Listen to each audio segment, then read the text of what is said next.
Hello दोस्तों, अस्सलाम वालेकुम। दोस्तों, आज की वीडियो में हम आप लोगों को बताएंगे जुम्मा की फ़ज़ाइल। जुम्मे की नमाज फ़र्ज़ ऐन है और इसकी फ़र्ज़ियत ज़ोहर से ज़्यादा मुअक्कद है, यानी ज़ोहर की नमाज से इसकी ताकीद ज़्यादा है।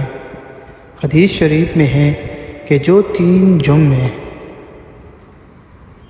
सुस्ती की वजह से छोड़े, अल्लाह ताला इसके दिल पर महर कर देगा। और एक रवायत में है वो मुनाफिक है और अल्लाह से बेइलाक़ा है, और चूँकि इसकी फ़र्ज़ियत का सबूत दलील क़तआ से है, लिहाजा इसका मुनकर काफिर है। दोस्तों, ये था जुम्मे की नमाज की फजीलत। दोस्तों, अगर वीडियो अच्छी लगी हो तो अगले इस तरह के खूबसूरत वीडियो के लिए हमारे यूट्यूब चैनल को ज़रूर सब्सक्राइब कर दीजिए। शुक्रिया। अल्लाह हाफिज़।